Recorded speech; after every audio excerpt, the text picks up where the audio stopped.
Hey funky fans and welcome back to the channel's first COF, and today I've got One Piece chapter 1062 to talk about.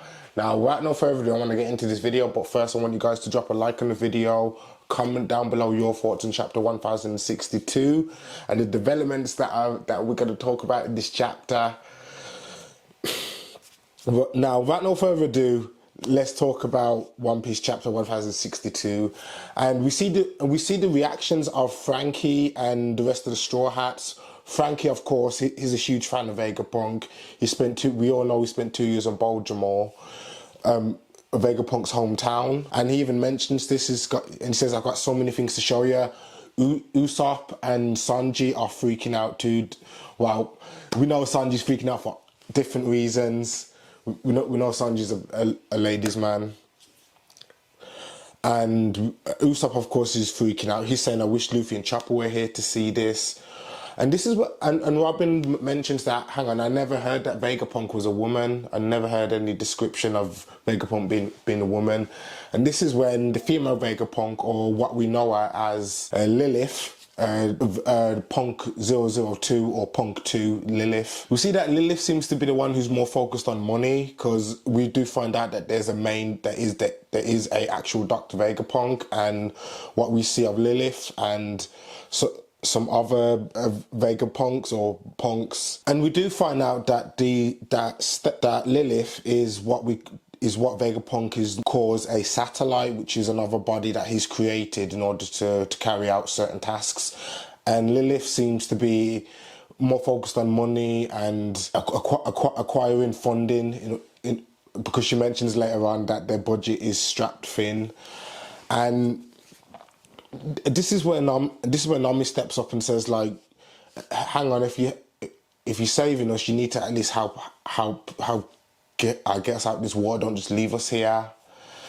And this is where there's a bit of a confrontation where Lilith, she gets a bit of bass in her voice, and she says, "I did not save you." She said, "These waters, they're not normally able to be reached by people, so I don't know how you guys got here. And normally, even if they are, the sea beast weapons," and we see these mechanical sea beast creatures. They like seem to be the size of like a standard sea beast in the One Piece world, but they are mechanical. There's a polar bear. There seems to be like a raccoon, a giraffe, a wolf, a lion. Yeah, it seems. Funny enough, it does seem to have a few of the members of CP0. And Frankie, of course, he's not freaking out, but he's geeking out. He's like, "Oh my god, the sea beast weapons, they're incredible." And Usopp is worrying, as Usopp does. He's the resident scaredy cat of the Straw Hats, we know this. But Zoro, he just takes one step at these creatures. Brook and Nami are also scared, but I do want to mention that the only two who aren't scared and seem to be ready to fight are both Robin and Zoro, which goes to show that Robin does have levels in terms of her fighting skills. And this is where Lilith gets a message from Shaka, and Shaka seems to be the satellite which seems to be more aligned with good, because we do see later on that each of the satellites do have their own, I don't know if it's a persona or a sort of personality trait of Vegapunk, because we do see there's good, evil, thinker, wisdom, violence and greed, and they all correspond to a different satellite who all work under the Dr Vegapunk. So it turns out Lilith represents more evil, so I guess we are seeing more of this, because she is a bit more ruthless with how she's handling how she wants to take care of the Straw Hat pirates. But this is when the other satellite Shaka, it gets on the phone, gets on the Mushi, or their communication headset, and says, "Yo, what the fuck you doing? What are you doing? Like, why are you always trying to plunder? Don't you have any pride as a scientist?" And this is when And Lilith responds with like, this isn't gonna like you're no good pride. Your pride, Shaka, isn't gonna help increase our budget. It's already been stretched thin. And this is when Shaka mentions, first of all, these guys, they're not gonna surrender. Do you know who these people are? They are the crew of Straw Hat Luffy, one of the emperors of the sea. And this is where Lilith says like, yeah, so they must have loads of treasure for us to take. And this is where Shaka responds, oh, in that case, you've made a terrible mistake here, Lilith. Mistaken, they're surrounded, they have no escape. And he says, first of all, they're not going to surrender. You've underestimated them. Look, just look at the swordsman on board. And this says the pirate hunter, Zoro, worth 111 billion berries. He's calmly hanging back. It's because he knows he can slaughter you in an instant from the range he's at. And the same goes for the demon child behind him, Nico Robin. He says, but what would you do about all the sea beast creatures around them? Well, what would they do? I don't know.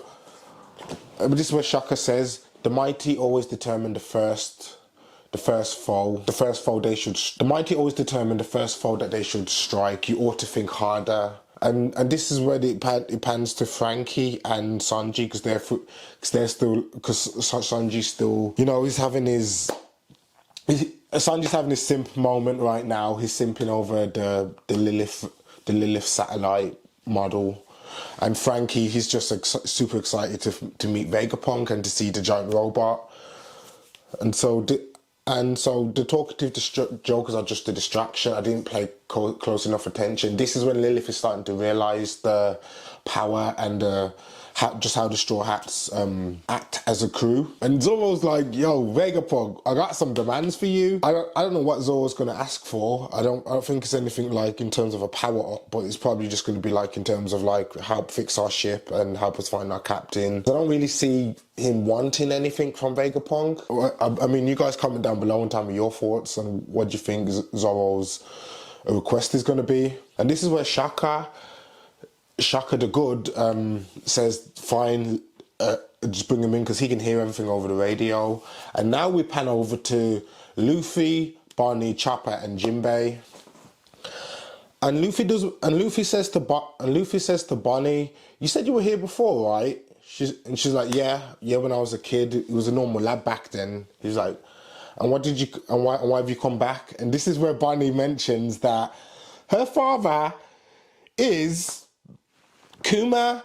So, because she says, depending on his answer, Vegapunk's going to pay for his crimes. He's the reason he turned my father into a cyborg.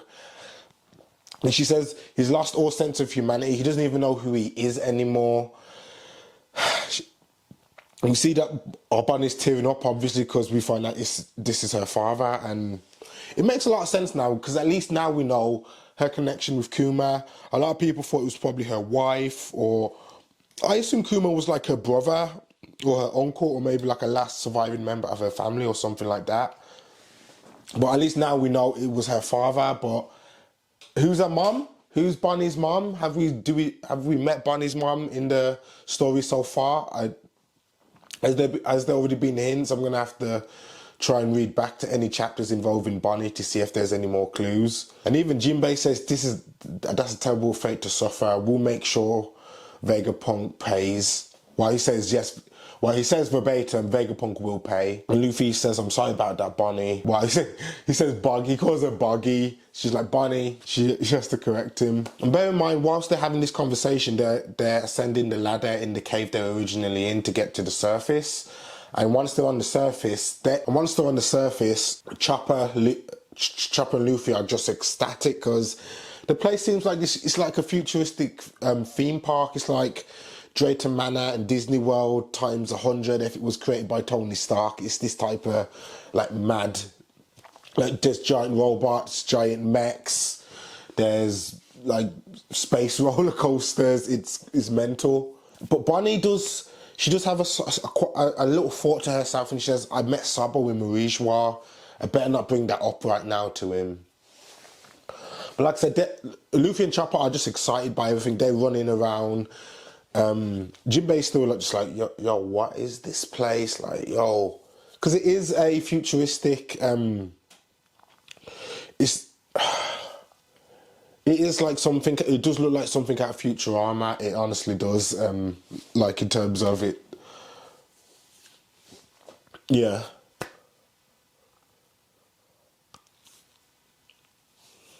But this is where Luffy tries to use his Gum Gum rocket to slingshot into the space monster. I said it was a dragon, it's actually a space monster's mouth.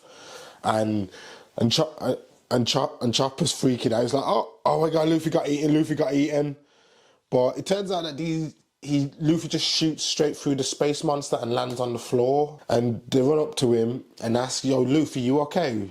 He's like, yeah, I'm fine. I swear that creature swallowed me. And this is where Bonney notices that, oh look, a giant parfait. Like there's like, it's a giant like ice cream parfait. It's got with ice cream, fruit, cookies, whipped cream, or that. It looks amazing on panel. So Luffy and Chopper and Bonney all jump in, and Jinbei's like, can we just stop for a second? This is clearly a trap, guys. And they land through, they go through it, almost as if it doesn't exist, like it's a mirage. But we do find out later on that it is a hologram created by Vegapunk. It's funny because it just gets Luffy and Chopper mad, even angrier, and they're still trying to like eat it and grab at it, even though it's a hologram. Yeah, because this is where Bonney does mention that this is a hologram. She mentions it's a three-dimensional image she says it's a dimensional image made with light. We're talking about something out of a comic strip or a fantasy world. And this is where Luffy's getting angry at this point. He's like fuming. It almost looks like he's entering like, yeah. And Luffy's all angry after he finds out that it's a hologram. It's not real, and he's looking around and he's like, the space monster. That's why I slipped through it. The giant robot is probably the same. No one could actually make such a thing. And bear in mind, he hasn't seen Vegapunk's of a robot. And this is where Chopper notices, hey, there's pictures of food. There's this machine with pictures of food on it and buttons. And Jinbei does. I do want to say, Jinbei notices that, you know, I just noticed something that he does say that the sea was cold, and yet here is like on the island itself. Now that we're here, it's more like that of a tropical place rather than a winter island. And this is where this giant like. This giant like robot boy looking robot just walks up to them, and it's like, thanks, this is due to the island AC that I created. We can control the temperature of the island itself. That thing's as big as Kaido. Chopper mentions that the robot is as big as Kaido, and they assume that it's one of the and Luffy assumes that it's one of the holograms and goes to punch it. Unfortunately, no, that this is one of the Vegapunk models. We find out that the name is Atlas. I believe she introduces herself later on, because Luffy attacks her and finds out that Atlas is real and gets attacked and gets kicked back, and he gets knocked into the machine. And that's when the food machine behind him activates and starts just shooting out a bunch of food. And he's like, oh, it popped out a hamburger meal with fries. Oh my god, I can't believe it. And he's just forgotten that he was just getting into a fight with this giant robot, and now him, Bonney, and Chopper are just happy that they're eating. And they like press the next button, and it's coming out of all these dishes like steak, omelette, rice, fried pork cutlets, and even cotton candy cake. So it's like an automated cooking machine. So you just put in what you want, and it will create it, which is a great invention. I wonder why Vegapunk hasn't released that to the rest of the world. I believe that might be one reason why Vegapunk's created these different bodies. So maybe the other satellites, I should say, can act on Vegapunk's behalf and help the world more. But this is where Atlas starts to get a bit angry, because Atlas says as long as there's enough food material, that it can provide up to 500 different meals to the user, each in under a minute. This says the whip up leftovers mode is the best part, but unfortunately there's not enough technicians to mass produce them. And Atlas is getting angry. She's getting angrier and angrier, and she just punches the giant space monster. just out of anger, just thinking about the fact that she can't create more of these food machines to send out into the world. And she says same thing with the island AC. Because again, Luffy still, again, like I said, Atlas just punched the space robot, which Luffy went through. We were told it was a hologram, and this is where we find out that Atlas has these special light pressure gloves. So Luffy's like, that lady isn't real. There seems, because the Vegapunk Atlas seems to have created like a light model, and Luffy does mention also that lady's not real. And this is when Atlas says, well, whether it is real or not is for you to decide. If you ask me, those words are the relics of a bygone era. So as we already know that Vegapunk they constantly said Vegapunk is 500 years ahead of the rest of the world in terms of his knowledge. And again, this is where Atlas finally introduces herself as, I'm Vegapunk, I'm Dr Vegapunk. And Bonney's like, no, there's no way. No way, what's this liar talking about? And Chopper and Luffy both freak out. I know Luffy mentioned specifically, I know that name. Kobe mentioned him. So he remembers speaking with Kobe and Kobe mentioning Dr. Vegapunk. And that's it's not the end of the chapter, but we cut to the final 2 pages of the chapter. And guys, we take... I need to gather myself, because back in the new world and we're on a world government ship. Who is on the ship? It's Rob Lucci, it's Stussy, and it's Kaku, Cypher Pole, Zero, and we find out that